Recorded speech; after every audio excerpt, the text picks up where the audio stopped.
the two black holes are Schwarzschild black holes, and spinning black hole binaries, which are either non-recessing or precessing, and I will conclude.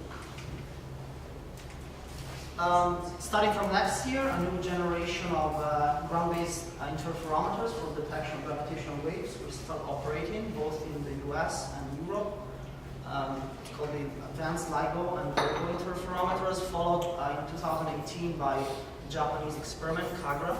The idea of these experiments is to measure directly the effect of gravitational waves on the light circulating in the arms of a microtome interferometer. That's the basic idea, which I try to summarize in this diagram here, where an L-shaped interferometer, these interferometers are going to be the size of a few kilometers long tubes, is impacted by incoming gravitational waves along the n-hat direction, and one can show that the differential length change in the arms of the two detectors as this particular form, where H plus and H cross are the two polarization of the gravitation, of the incoming gravitational wave.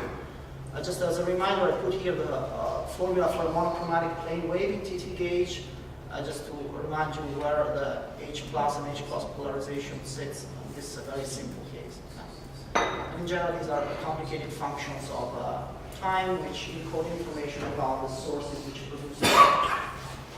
The accessible frequencies of gravitational waves that we hope to detect are within the range of 10 to 1 kilohertz, with the sensitivities of 1 part in 10 to the 23 in this differential change in the length of the arms. This represents a big improvement, an order of magnitude improvement over the previous generation, initial LIGO, which means a 1,000-fold increase in the sensitive volume of these instruments, which will allow to reach further into the local universe and basically detect potentially more sources.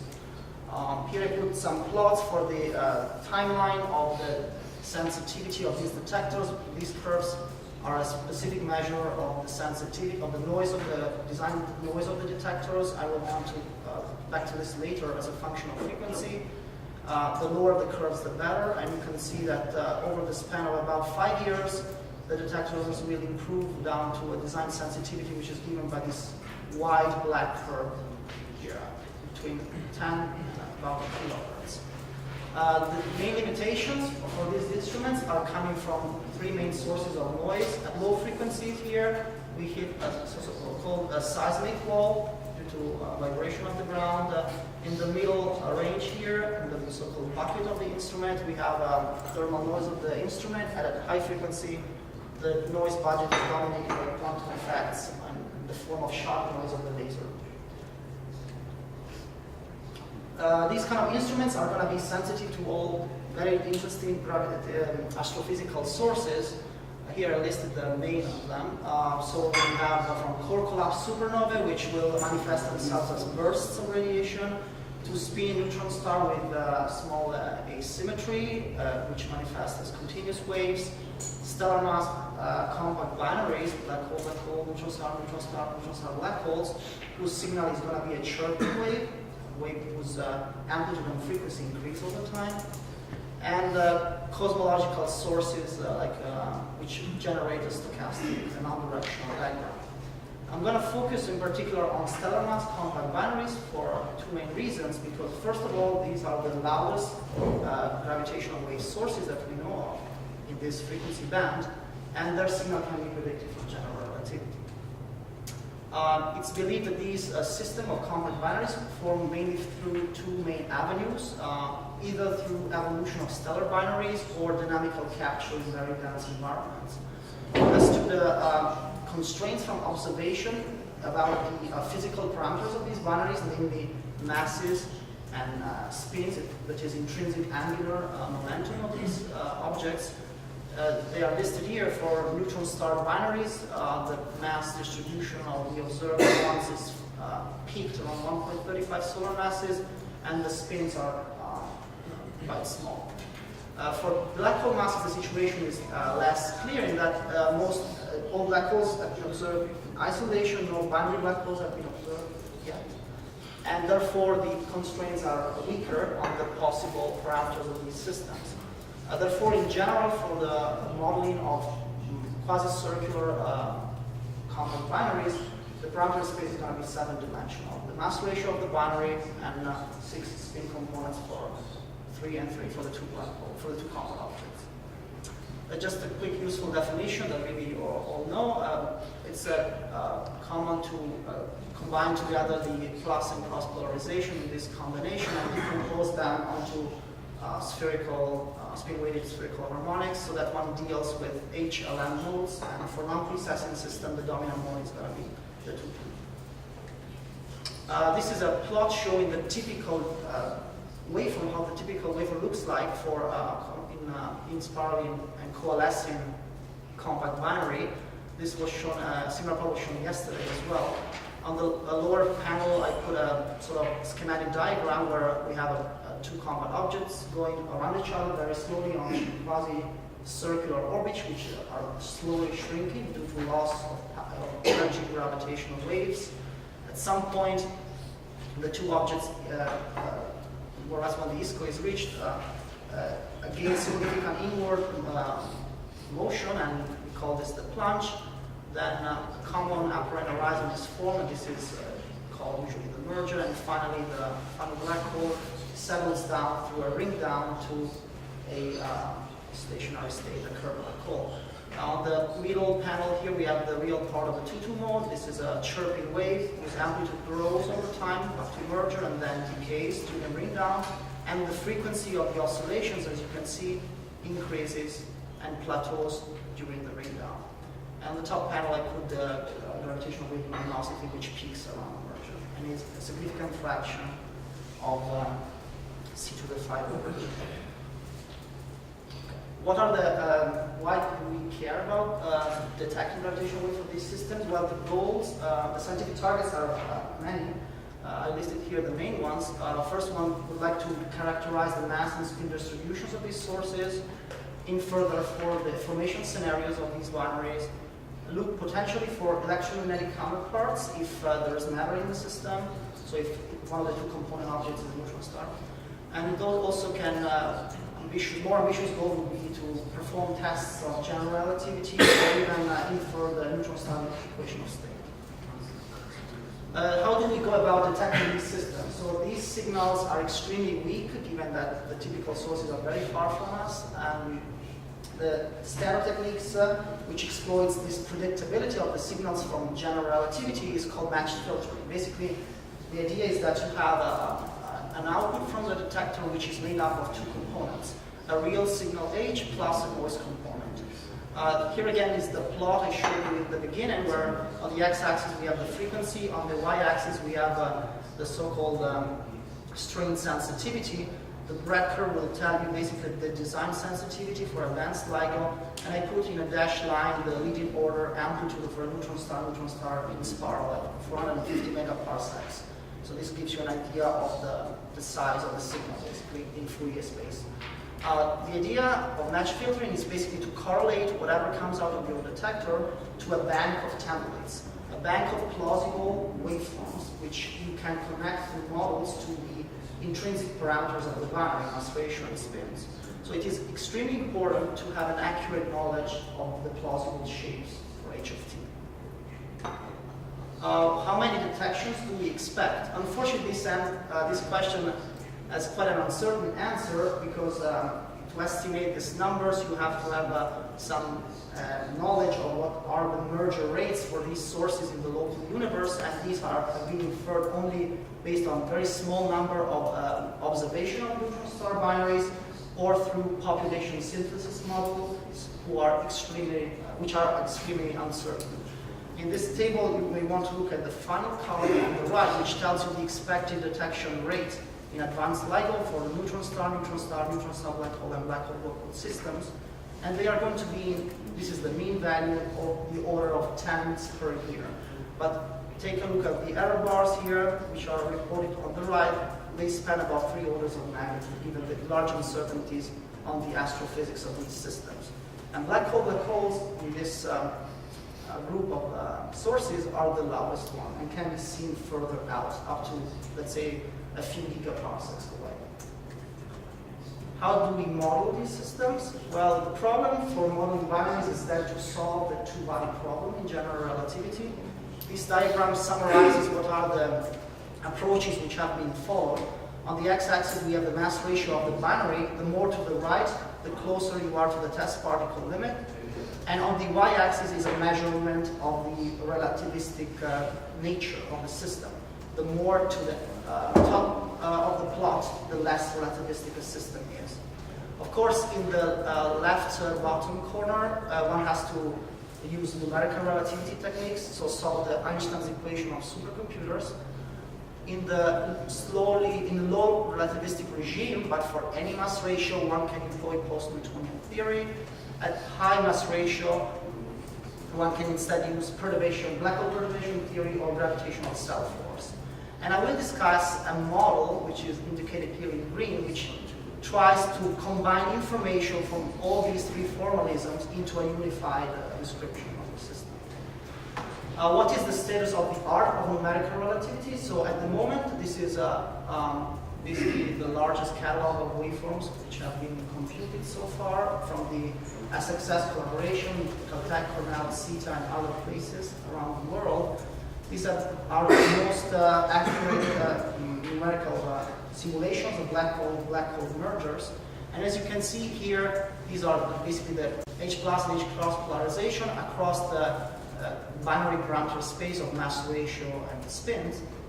And so it's a fairly limited set, and you see that the length is fairly small. There are at most a few tens of orbits have been computed, because each of these simulations may take a few months to be run with a lot of human effort also.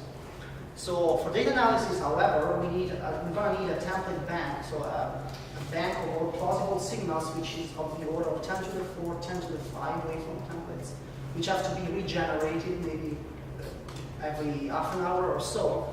Therefore, a purely numerical relativistic approach cannot work.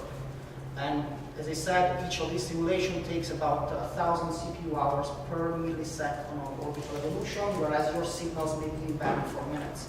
So it's orders of magnitude away from what can be in practice used.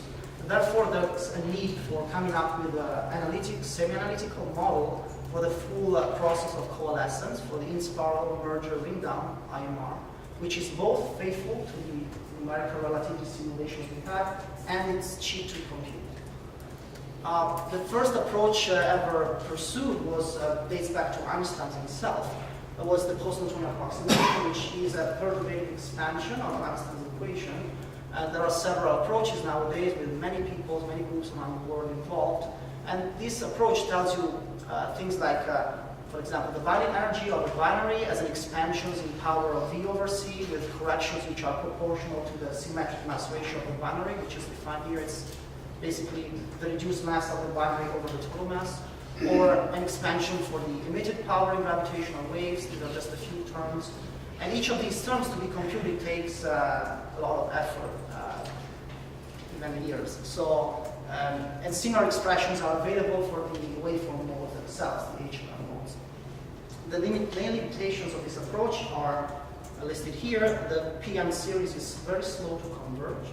So we need to go to very high powers of E over C to have basically a reliable prediction for the signal. And for a system whose total mass is larger than 12 solar masses, you can still discern differences between different ways of doing these expansions. So it's basically there's a disagreement on the details of how to do this computation in this range of total masses, given the shape of the detector noise curve.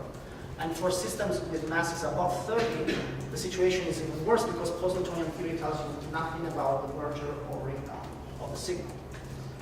One interesting model that's been used over the last decade or so was proposed in 1999 by Bonanno and Zamor, which is called the effective one-body model, where basically the real problem of the two black holes carrying spins S1, S2, masses M1 and 2 is mapped onto a Hamiltonian model where you have a spinning test particle orbiting a curved black hole.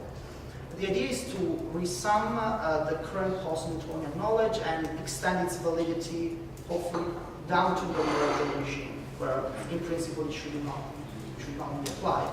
And by construction, this model includes the test particle limit. So this is a one slide discussion of what the conservative dynamics looks like. Basically, this model has a Hamiltonian H real, which is a complicated function of the geodesic Hamiltonian of the test particle in Kerr. Here I just put the geodesic in Schwarzschild, which is much easier and fits onto this single slide. This effective Hamiltonian depends on potential functions, which are basically the metric coefficients in the Schwarzschild metric. And for example, the A potential is the GTT. It's 1 minus 2 GM over R in Schwarzschild. In this model, we have plus corrections which are proportional to the mass ratio, the new here, symmetric mass ratio. And a similar thing can be done for the spin corrections. And these additional corrections, the potential are derived in a way such that when we expand this H real in post-Newtonian series, it has to match onto the ATM Hamiltonian of post-Newtonian theory. So it's a way to incorporate all the available knowledge from post-Newtonian theory in a resound way. As to the dissipative dynamics, this model has to have dissipation, of course, of energy through gravitational waves, and it's taken to be proportional to the gravitational wave to infinity. The waveforms themselves are a resummation of the post-Newtonian waveforms.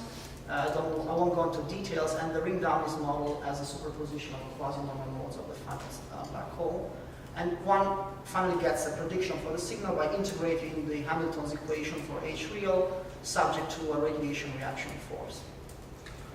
How can we judge the quality of the model? Well, a standard figure of merit is the so-called unfaithfulness. It's basically the overlap between two waveforms, an overlap integral in Fourier space, weighted by the noise cover of the detector. The larger, this number is basically like a cosine. So its maximum value is 1. When you're closer to 1, you have a very good representation by a model of your numerical relativity prediction. The problem with less than optimal values of unfaithfulness is that you can either lose event detections, basically, loss in event rate, or have a bias in the recovery of the parameters of the source. So you want to build a model which is as faithful as possible to numerical relativity. I will now review what's the status of the effective one-body model, starting from non-spinning systems. There are several flavors of effective one-body in the literature. The non-spinning sector is where you have two Schwarzschild black holes, and these have been it's kind of established by now. And we did the open problem at the moment in this particular respect is how does this non-spinning model performs at low frequency. As you've seen from the plot of the numerical relativity catalog, all the waveforms are rather short. So what happens as we get more and more cycles at low frequencies? Do these models go to the correct limit there or not? So we've done some studies to assess the faithfulness of such model at low frequencies with very long numerical relativity waveforms. And there is an ongoing effort using state-of-the-art numerical simulations. In particular, we're working on this 350 gravitational wave cycles waveforms from the SXS collaboration, mass ratio 7. And the paper should be out soon. But in general, we found that this model seemed to be quite faithful to extension of the number of cycles down to lower frequency. We'll spend some more time about spinning binaries, where the two black holes have an intrinsic angular momentum, starting from the non-precessing case. This case is when the spins of the two black holes is either aligned or anti-aligned with the angular momentum of the orbit. This model has been tested in the conservative sector only by doing comparisons to a measurement of the periastron advance computed in general relativity through numerical techniques. Basically, the periastron advance is a ratio of an azimuthal and radial frequency whenever you have a slightly eccentric orbit. This number is gauge invariant, K. This ratio is gauge invariant in the limit of vanishing eccentricity. So it's a meaningful quantity that can be compared without ambiguity and can be extracted from numerical simulation and compared to whatever this model predicts.